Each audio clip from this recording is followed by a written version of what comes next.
Everyone, welcome back to my YouTube channel. कैसे हैं सभी लोग? आई होप अच्छे होंगे। चलिए आज फिर आपके लिए बॉलीवुड की कुछ और इंटरेस्टिंग स्टोरीज लेकर आई हूँ। आई होप आपको पसंद आए।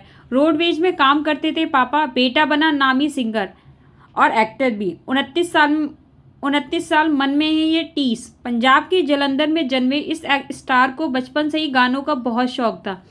कभी गुरुद्वारे में जाकर कीर्तन तो कभी शादियों में परफॉर्मेंस किया करते थे। पैसों की तंगी की वजह से वो 10वीं से आगे नहीं पढ़ सके। हाल ही में हिट पंजाबी गाने देने वाले स्टार ने बताया कि कैसे बेहद प्यार करने के बाद भी उनके माता पिता से कनेक्शन टूट गया।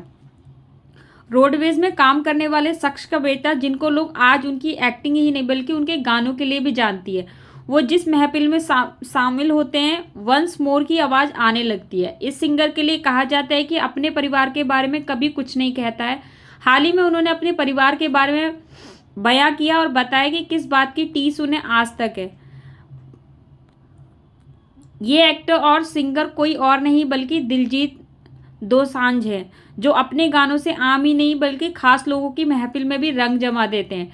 दिलजीत दोसांझ ने हुनर को पहचान मिली है और वो पंजाबी ही नहीं बल्कि बॉलीवुड इंडस्ट्री का जाना माना चेहरा बन गए हैं। हाल ही में उन्होंने अपने माता पिता के साथ अपने रिलेशनशिप पर बात की है। रणवीर इलाहाबादिया के साथ बातचीत में दिलजीत ने बताया कि मैं 11 साल का था जब मैंने अपना घर छोड़ दिया था और अपने मामा जी के साथ रहने लगा था। मैं अपना गांव छोड़कर शहर आ गया। उन्होंने बताया कि मेरे माता पिता मेरे लिए बेहतर जीवन चाहते थे। उन्होंने भरोसा दिया कि उन्हें शहर में खाना, रहना और स्कूली शिक्षा सब मिलेगी। दिलजीत ने आगे बताया कि मेरे मामा जी ने कहा उसे मेरे साथ शहर भेज दो और मेरे माता पिता ने कहा हाँ उसे ले जाओ। उन्होंने मेरे से नहीं पूछा कि आखिर मैं क्या चाहता हूँ और मैं लुधियाना शिफ्ट हो गया। उन्होंने आगे कहा कि मैं एक छोटे से कमरे में अकेला रहता था। मैं बस स्कूल जाता था और वापस आ जाता था। वहाँ कोई टीवी नहीं था। मेरे पास बहुत समय था। इसके अलावा उस समय हमारे पास मोबाइल फ़ोन भी नहीं थे। यहाँ तक कि अगर मुझे घर पर फ़ोन करना होता था और अपने माता पिता का फ़ोन रिसीव करना होता था तो इसके लिए हमें पैसे खर्च करने पड़ते थे। इसलिए मैं अपने परिवार से दूर होने लगा। दिलजीत ने आगे कहा कि मैं अपने माता पिता, उनके बेहतर भविष्य की कामना करता था। उन्होंने कहा मैं अपनी माँ का बहुत सम्मान करता हूँ। मेरे पिता बहुत प्यारे इंसान हैं। उन्होंने मुझसे कुछ नहीं पूछा। उन्होंने यह भी नहीं पूछा कि मैंने किस स्कूल में पढ़ाई की है, लेकिन मेरा उनसे नाता टूट गया और ये नाता सिर्फ उनके साथ ही नहीं टूटा बल्कि सबके साथ टूट गया है।